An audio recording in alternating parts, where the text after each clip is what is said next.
the concept is that goal setting is, or goals are a little bit more specific than a resolution. Right. You know, you can have a resolution that, you know, this year I want to lose 10 kilos. But in some respects, they're just words that you're saying, like, unless you've actually got a plan. So once you've, you know, we've gone through the 4 pillars of the 4 foundations of having a healthy life. The idea is that once you've worked out what is really high value or what's important to you this year to focus on, then you can turn those into what are called SMART goals. So SMART goals is where you get very specific. So losing 10 kilos, that's quite specific. So if you're 90 kilos, you want to get down to 80 kilos. Needs to be measurable. So, you know, losing body fat particularly, you might go and see one or get some of those scales that measure body fat and muscle mass, so you know that you're losing fat, not muscle. And joining us today, Peter Mullen. Welcome back after the break at the end of the year, beginning of the year. Thank you, Jane. 2018, it's seems to be going rather fast already, and I was certain I wasn't going to say that this year. Yes, it does, doesn't it? We're a 12th of the way through it. We are. So, did we make resolutions? That's it. So what I thought we'd talk about today is not so much New Year's resolutions, but thinking about some good goals for the year ahead. And I've got a bit of a formula that I use, so I thought that's a nice start to the year, just to, you know, we don't get a do-over with the year we've had. So I like the idea of new year, new start fresh. New Year's resolutions, but just as importantly, New Year's goals. And, you know, I always sort of say that, and if anyone out there has got a New Year's resolution or a New Year goal that they'd like to actually commit to on air, maybe they could give us a call, whether it's to stop smoking this year, lose 10 kilos, pay the house off, whatever. We'd love to hear what people are thinking. And as I was saying before, we don't get a do-over. We can't go back to last year and say, if only I'd done this or I should have done this. But January, start of the new year, is always a good time to stop and think about where we're headed. And I always like to think that, you know, there's 4, because the goal is, I guess, long-term, we all want to live happy, healthy, you know, fulfilled, enriched lives. And they take work. You know, it doesn't happen by accident. So I sort of, you know, think that there's 4 pillars or 4 foundations to having a healthy, rich and fulfilling life. There's our health, which is our physical, emotional, mental and spiritual health. There's our financial health, you know, and unfortunately or fortunately, it's hard to be really happy and healthy if you're really worrying about money all the time. There's our relationships, family relationships. You know, do you want to see more of your family this year? Or in some cases, you might want to see less of your family this year. And then there's our career and professional health. And, you know, we all have these 4 major areas. We all have things going on all the time. But the idea of this is there's something magical happens when you actually write stuff down. I really believe this. And so many times I'll get my patients to sort of do this process at the beginning of the year, and then we, you know, end of the year, we might pull that goal sheet back out. And it's amazing how many times a lot of those goals have actually been reached. Now that is good to hear. Yeah, it is. It's quite remarkable. So the idea is that under each of these topics, and listeners are quite welcome to get onto our website, and we'll have a link there where they can actually download the template to do this exercise. So what you do is you sit down quietly, cup of tea, and under each of these headings, you don't limit yourself by time or money. You write down under health, write down all the things you've always wanted to do. That might be, you know, write down your goal weight. It might be that you wanted to do a marathon. It might be that you've wanted to learn meditation. It might be that you've wanted to go on a health retreat. Don't limit yourself. Write down all the things you can think of. Under financial, you know, you might decide this year not to use credit card to pay for purchases. You might try and pay cash only. You might look at refinancing your home loan. And they're all things we think about, but it just gives us a point to stop. And, you know, you might think, right, we need to be saving, putting money aside so we can have a holiday this year. You might need a new car. You might need to move house, whatever. Might need to buy an investment property. Relationships, family relationships, often an area that we sort of leave to chance. You know, we spend a lot of time sometimes at work, a lot of time worrying about money. Sometimes, you know, our particularly our primary relationships, they do take work. You know, the quality of our relationships pretty much determined by the amount of time you actually spend with that person. So this is the concept of, deciding, you and your partner or husband or wife, that you're going to have a date night once a week or once a fortnight, that, make that effort to reconnect. You might think about friends that you want to see more of this year, and, once a week try and catch up, or once a month try and catch up with a different friend or whatever. So it's just putting thoughts in place. As a family, you might decide, right, we're going to go to Disneyland this year, or we're going to go to the Gold Coast. So it's just, and these are great conversations to have with your family as well. And then career professional comes back to thinking about what you're doing at work. If you're really happy at work, whether you want to do a WEA course this year on photography, it's just thinking about other options. So once you've written down all of the things that you want to do in each of these 4 areas, then you go and you circle or highlight just the ones you want to focus on this year, and then they're the ones that, you need to then work out a plan on how to go about it. Goal setting as opposed to resolution making. Is that fair to say, Peter? Yeah, and I think the concept is that goal setting is, or goals are a little bit more specific than a resolution. Right. You can have a resolution that, this year I want to lose 10 kilos. But in some respects, they're just words that you're saying, like, unless you've actually got a plan. So once we've gone through the 4 pillars or the 4 foundations of having a healthy life, the idea is that once you've worked out what is really high value, or what's important to you this year to focus on, then you can turn those into what are called SMART goals. So SMART goals is where you get very specific. So losing 10 kilos, that's quite specific. So if you're 90 kilos, you want to get down to 80 kilos. Needs to be measurable. So, losing body fat particularly, you might go and see one, or get some of those scales that measure body fat and muscle mass, so you know that you're losing fat, not muscle. How do they do that? That sounds magic. Yeah, it was just there's scales set up to differentiate between body fat and muscle mass. Oh, good for them. So, excellent. Sounds good. So it needs to be measurable. So you need to work out a plan, and that might be, to join a weight loss program. There's plenty of those around. You might even go and see a naturopath and do one of their weight loss programs. Or you'll come up with a plan yourself of what you're going to do, and then you break it down that, if you want to lose, ideally between 500 grams to a kilo of fat loss a week. Kilo is pretty good fat loss. So then you've got a measurable point that every Friday you might weigh yourself, and then you want to make sure you're getting down, and if you're not, you want to change things. It needs to be achievable. So you don't want to say, I want to lose 10 kilos in 2 weeks before my son's wedding, because that's probably not going to happen. No, fair enough. Short of a gastric bug, maybe. So it needs to be achievable. And it needs to be both relevant and timely. So relevant means it has to have a high value to you. So many times we start things, but if it's not really that important to you, much as we say, oh yeah, I'm going to do that. If you don't make it of high value, then you're not going to be successful or as successful. And timely as well. Like, you wouldn't try and achieve a goal like that if you've got 15 birthday parties coming up and Christmas and, Easter all rolled into one. So then once you've worked out, 1 or 2 goals in each of those areas, you break them down, and it's really good. Accountability is, sharing them with someone, either your practitioner or family member or friend. If you can do some of those goals with someone else, that's a great idea as well.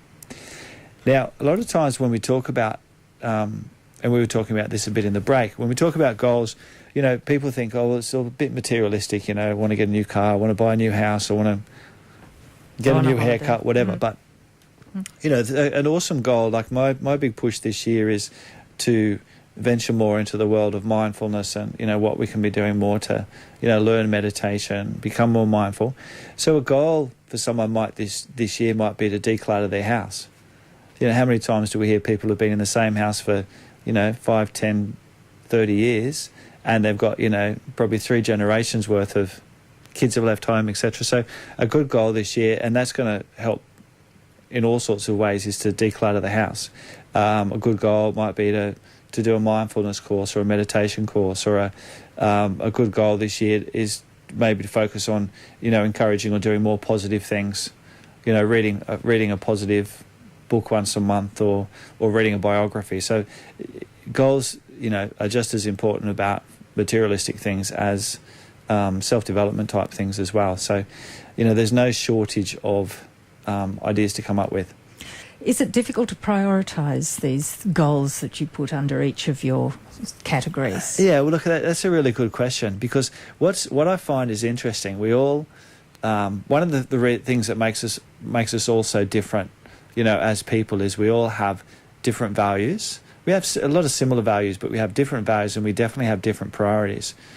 So when someone goes through this process, and under each of these 4 headings, the area that they value the most or have the highest value on is the area that they'll have no trouble filling in.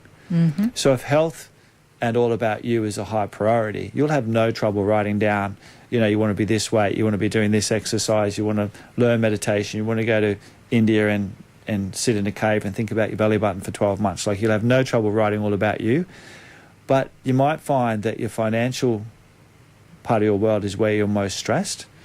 And when you come to write down financial goals, you really might struggle to come up with stuff. And I suppose it's because you don't know why it's a problem. You don't know why it's a problem, but there's something there that it's not a high enough value for you that you've actually put a lot of interest or investment into it. And that's where people can struggle, because you can give yourself a hard time. Well, I should buy an investment property, I should buy a house. But this is where talking to someone like a counsellor or someone that can help you in these areas can be really beneficial. Same with relationships. If you really struggle in the relationship department, then that may be an area of your life that you could focus on this year. And that may be a goal as well. If you recognise that there are blocks or patterns, that old story that the fruit never falls far from the tree, and I hope I never turn out like my parents. But unfortunately, we all hear ourselves saying and doing the same thing. So that could be a goal for someone this year, is that they start to see a counsellor and start to understand more about themselves. So life's changing a lot. Life's getting faster, and unfortunately we can either get caught up in all of that, or it's an opportunity to say, hang on a minute, where am I in all of this? How do I fit in? So anyway, that's my thoughts, my first radio show back, ramblings for the new year. If people want more information about goals and what we've been talking about today, if they go to our website, mullenhealth.com.au, go to the blog section and then type in goal setting, and they'll be able to download our free goal sheets. And and if they want to talk about it next week, if people want to ring up and tell us some of the things they've written down, that would be great. Yes, and really be accountable. So that's it. Accountable, and it's a great way to start the new year as well. So just to again start 2018 off on a good foot, having a chat with some of the guys at work, and just thinking about weight loss obviously is a big thing that everyone wants to focus on, and we actually have our second our free weight loss talk coming up, if people would like to know more information, on Tuesday the 27th of Feb. So people are welcome to come along to that. But in the meantime, a lot of what we talk about with weight loss is based around reducing carbohydrates particularly. It's very easy to, even with what appears to be a healthy diet, get the equivalent of 40 teaspoons of sugar in your diet in a day. And that's without even adding sugar in. And I'll bring those slides in, actually, because that's really fascinating, how you can go from 40 teaspoons to 6 teaspoons with just tweaking or changing a few things. So what we thought is, what are some good swaps if you're trying to reduce carbs in your diet? So number one, swapping rice. And as you said before, what's bad about rice? I do recommend, a bit of organic, maybe brown basmati rice, because it's a lower starch, lower GI rice. But if you want to cut down on some of your carbs, swapping your rice for cauliflower rice. Have you ever had that before? I have. It's very interesting. Looks like rice. What did you think of the taste? Oh, it was good. I like cauliflower, though. It doesn't.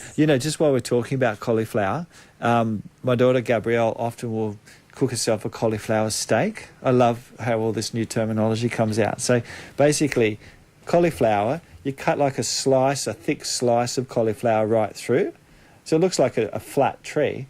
And then you cook that in a good pan with a little bit of coconut oil, maybe some garlic and ginger if you want, maybe some turmeric.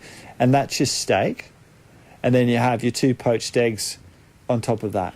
Oh, how simple is that? Steak and eggs. Cauliflower steak and eggs.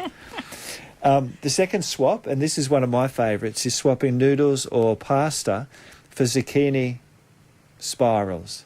Spirals. Are Yeah, they you easy to do yourself? Oh yeah, you can buy a spiralizer. I think I made that word up. You put the zucchini into it, or you just twist it, and it basically cuts your zucchini up into spirals. Now you can use that as like spaghetti. You can either have it just raw and put your hot, we've got a good recipe on our website for a lentil bolognese with zucchini noodles, and it's spectacular. Everyone we've given it to have loved it. So you can either blanch the zucchini noodles just very quickly if you want them a bit softer, or just having them raw, and by the time you put your bolognese sauce on top, that's enough to... Zucchini is great because it doesn't take much heat. So, yeah, for people that have issues with wheat, etc., it's a really great alternative. Swap wraps for lettuce. We were talking about this before. This has been around in Asian cuisine for a long time. My kids sometimes will, if they're out and they buy a burger, they'll have a burger, but they'll get it without the bun. So some places now will do a hamburger with the meat and the tomato and the lettuce, etc., into lettuce cups. I think that is becoming a lot more popular in demand. Yeah, it's interesting, isn't it? So Yes. swapping wraps for lettuce, and again, much lower kilojoules than bread, lots of nutrients. And the other one, and swapping buns for mushrooms.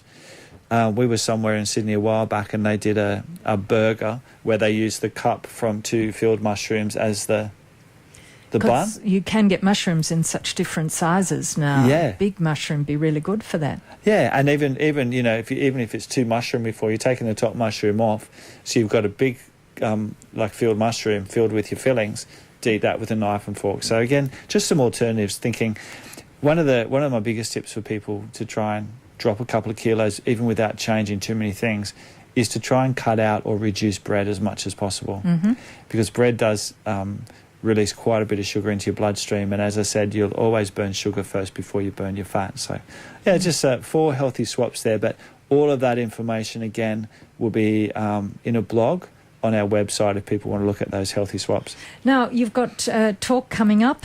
No, Tuesday the 20th of Feb, a talk on thyroid and thyroid health.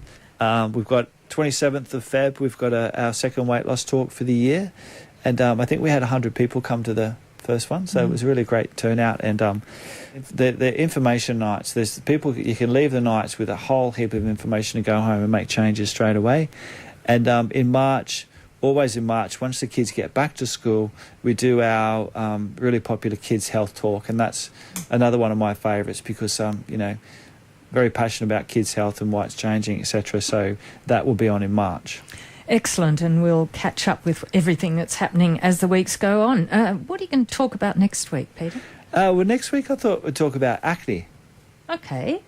That's a kid's subject too, isn't Well, it? it is a kid's But teenager maybe not subject. only. Yeah, absolutely. I had a lady this week that I think she is 54, and she's still having trouble with acne. So it's not just restricted to those teenage years. Very important for those who suffer from it. Thank you very much, Peter Mullen. My pleasure, and lovely to see you for the first radio back for the new year. Yeah, great to see you too. We only catch up this way, don't we? Mostly anyway.